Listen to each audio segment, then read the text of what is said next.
Dalam kehidupan ini kita akan selalu dihadapkan dengan dua konsekuensi. Yang pertama adalah syukur karena kita telah berhasil menjalankan apa-apa yang diperintahkan oleh Allah Subhanahu wa taala. Syukur atas nikmat yang telah Allah berikan kepada kita dan kita dalam keadaan bertakwa kepada Allah Subhanahu wa taala. Kemudian konsekuensi yang kedua adalah penyesalan karena kita lalai dan khilaf sebagai manusia, jatuh ke dalam maksiat sehingga kita jauh dari Allah Subhanahu wa taala. Hadirin sidang jemaah Jumat rahimakumullah. Tentu di dalam kehidupan ini kita akan dihadapkan dengan dua kenyataan.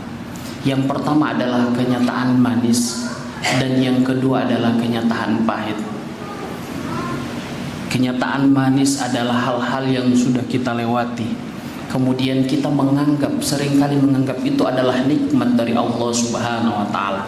Dan kenyataan pahit adalah keadaan yang tidak mengenakan sehingga kita merasa putus asa dan jauh dari rahmat Allah Subhanahu wa taala. Hadirin sidang jamaah Jumat rahimakumullah. Tentu ada pepatah yang mengatakan hidup ini tidak lurus, ada lika-liku di dalamnya, ada tikungan-tikungan tajam di setiap episode kehidupan tersebut.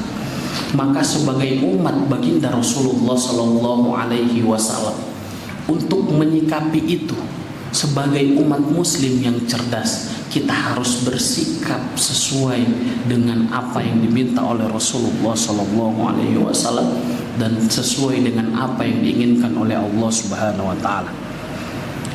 Maka sandaran kita, pijakan kita dalam menjalani kehidupan ini adalah Al-Quran. Apapun yang menimpa kita sebagai umat muslim, kita harus cerdas dalam bersikap. Kita harus mampu mengambil pelajaran yang terkandung di dalamnya, yang terkandung dalam setiap episode kehidupan kita. Pelajaran apa yang bisa diambil? Maka kita harus istiqomah bertanya, apakah yang menimpa kita ini adalah anugerah ataukah musibah? Jamaah sidang Jumat rahimakumullah. Maka ketika kita bersandar kepada Al-Quran, ketika kita berjumpa dengan kenyataan manis, kita diminta untuk tidak terlalu senang dan kita diminta untuk memperbanyak syukur. Begitu pula sebaliknya, jika kita bertemu dengan kenyataan yang pahit, kita diminta untuk tidak berlama-lama dalam kesedihan, tidak berlarut-larut berkepanjangan dalam rasa sedih. Maka bisa jadi kenyataan manis hari ini justru menjadi sumber petaka di kemudian hari. Justru sebaliknya, kenyataan pahit pada hari ini bisa jadi menjadi sumber kebahagiaan di kemudian hari. Allah Subhanahu wa taala berfirman di dalam surah Al-Baqarah ayat 216. Wa asa an takrahu syai'a wa huwa khairul lakum. Dan apa-apa yang kalian anggap dan apa-apa yang dianggap benci oleh manusia dan apa-apa yang hari ini kalian benci, kata Allah Subhanahu wa taala, mungkin buruk di mata kita, tetapi belum tentu justru di mata Allah Subhanahu wa taala baik. Wa asa an tuhibbu syai'a wa huwa syarrul lakum. Dan apa-apa yang hari ini kita anggap itu baik, kita anggap itu indah, kita anggap itu nikmat, justru ternyata di mata Allah Subhanahu wa taala itu adalah buruk, justru itu adalah sumber petaka. Hadirin sidang jamaah Jumat rahimakumullah. Ada satu kisah di dalam kitab Tarikh Mamaluk fi Biladi Syams wa fi Biladil Misr. Kisah salah satu seorang raja, namanya adalah Qolaun As-Solihin.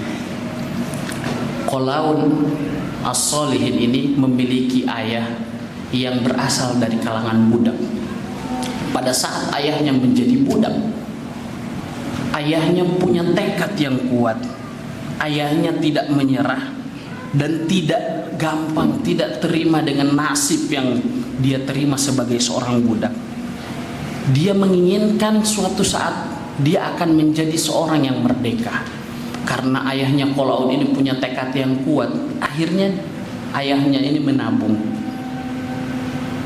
Dia menabung, mengumpulkan dinar demi dinar hasil dari upah ketika dia menjadi budak. Qadarullah dia mendapatkan seorang majikan yang baik. Kemudian dia bertanya kepada majikannya, jika sekiranya aku mengumpulkan dinar sejumlah dengan engkau membeliku ketika ke pasar budak, apakah aku boleh menebus diriku? Kemudian tuannya menjawab, boleh, kalau sudah ada uangnya silahkan berikan kepadaku dan kamu berstatus sebagai manusia yang merdeka, tidak menjadi budak lagi. Hadirin sidang jamaah Jumat rahimakumullah. Singkat cerita, uang yang dikumpulkan ini terkumpul sejumlah dengan dinar untuk menebus dirinya, diserahkan kepada tuannya. Ketika dia bebas dan menjadi manusia yang merdeka, tuannya ini memberikan 50% dari total dinar itu sebagai bekal upah dia menjalani kehidupan sebagai manusia yang merdeka. Ayahnya Qolaun ini kemudian berpikir, ya Allah, betapa baiknya engkau hari ini, betapa banyaknya nikmat yang engkau berikan. Kemudian ayahnya Qolaun bertanya, ya Allah, ini anugerah atau musibah?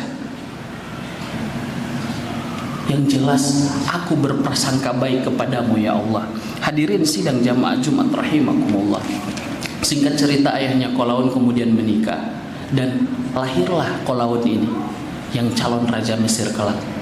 Qolaun ini oleh ayahnya diperintahkan untuk menjadi syuhada, untuk menjadi peserta perang. Karena pemuda yang saat itu reputasinya tinggi adalah mereka yang mati syahid di jalan Allah Subhanahu wa taala pada saat itu. Maka ayahnya Qolaun menanamkan betul kepada Qolaun, wahai anakku, dulu ini aku adalah seorang budak. Sungguh kemerdekaan yang sesungguhnya itu bukan terbebas dari perbudakan, melainkan kemerdekaan yang sesungguhnya adalah ketika mereka berani hidup dan tujuannya adalah syahid di hadapan Allah Subhanahu wa taala. Hadirin sidang jamaah Jumat rahimakumullah. Kemudian ketika dia menginginkan anaknya menjadi seorang syuhada, ayahnya Qolaun ini kemudian pergi ke pasar kuda, membeli kuda perang terbaik, warna hitam besar yang dipakai nanti untuk perang. Akhirnya kuda pun terbeli. Ketika kuda terbeli, ada tetangga yang berkomentar baik, alhamdulillah, mereka mempersiapkan segala sesuatu untuk jihad di hadapan Allah, jihad di jalan Allah. Kemudian ada juga tetangga yang berkomentar sinis, masa rumah yang masih biasa-biasa saja, rumah yang tidak layak untuk ditinggali, masih sempat-sempatnya untuk membeli kuda perang untuk jihad di jalan Allah. Qolaun beserta ayahnya kemudian kembali lagi bertadabbur, ya Allah, ini musibah atau anugerah? Yang jelas kami berhusnuzon kepadamu, kami berprasangka baik kepadamu ya Allah. Hadirin sidang jamaah Jumat rahimakumullah.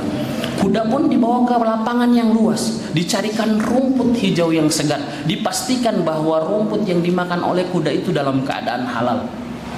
Ketika kuda itu makan rumput di tengah lapangan yang luas, ayahnya Qolaun ketiduran.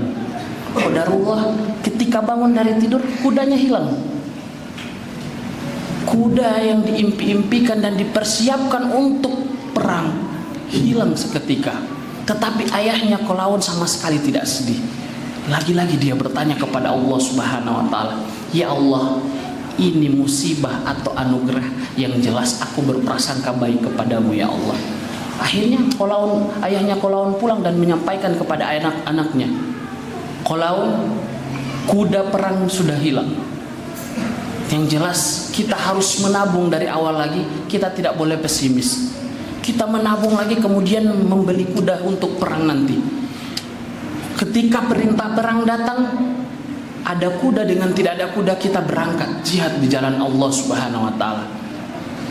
Akhirnya 3 hari kemudian ternyata kuda yang hilang itu kembali. Ternyata kuda itu lari ke hutan.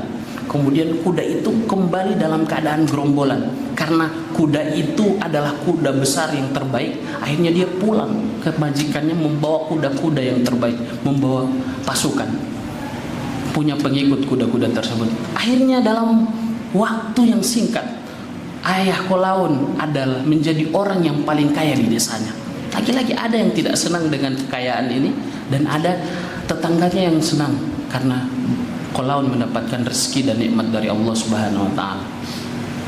Ketika dapat perintah perang, ayahnya Qolaun dan Qolaun kemudian mempersiapkan diri untuk perang. Mereka kemudian bersiap-siap betul untuk perang. Akhirnya ketika berperang, ayahnya Qolaun syahid di jalan Allah Subhanahu wa taala. Kemudian Qolaun ditangkap oleh pasukan musuh, kemudian dijual ke kota Mesir. Ketika menghadapi musibah tersebut, Qolaun di dalam hatinya bertanya, sebagaimana ayahnya bertanya kepada Allah, "Ya Allah, ini musibah atau anugerah? Yang jelas aku berprasangka baik kepadamu. Qadarullah, yang membeli Qolaun di pasar budak adalah pengawal raja." Kemudian Qolaun ternyata dilatih menjadi seorang petarung sampai dia menjadi seorang panglima perang. Kemudian berkat prestasinya menjadi panglima perang. Kemudian sampai akhirnya, singkat cerita, dia menjadi raja pada abad itu, pada abad ketiga Masehi di Mesir. Qolaun kemudian bertanya kepada Allah Subhanahu wa taala, "Ya Allah, ini musibah atau anugerah? Yang jelas aku berprasangka baik kepadamu." Hadirin sidang jamaah Jumat rahimakumullah. Istiqomah dalam bertanya, istiqomah dalam tadabbur. Dalam kehidupan ini kita harus bertanya, apakah setiap rezeki yang masuk ke dalam dompet kita, ke dalam rekening kita, itu bagian dari nikmat atau musibah? Apakah itu rezeki yang halal atau justru ada yang tidak halal di situ? Maka kita harus mengistighfari itu dan kita harus mentadabburi itu. Hadirin sidang jamaah Jumat rahimakumullah. Maka sebagaimana cerita Qolaun tadi, untuk menjadi orang yang baik, selama kita berada di jalan yang benar, selama kita tidak mengganggu hak orang, selama kita sudah yakin kita berbuat demi Allah Subhanahu wa taala, jangan pernah pusing dengan komentar orang, karena itu yang dapat menghambat amal kebaikan kita. Kemudian jika kita ingin mendapatkan nikmat hidup dan mendapatkan husnul khotimah seperti ayahnya Qolaun, kita harus berprasangka baik kepada Allah Subhanahu wa taala, karena kita harus yakin bahwa Allah Subhanahu wa taala memberikan husnul khotimah kepada hamba-hambanya yang taat dan bertakwa kepadanya. Karena warahmatu wasi'at kullu syai', rahmat Allah Subhanahu wa taala ada di segala penjuru.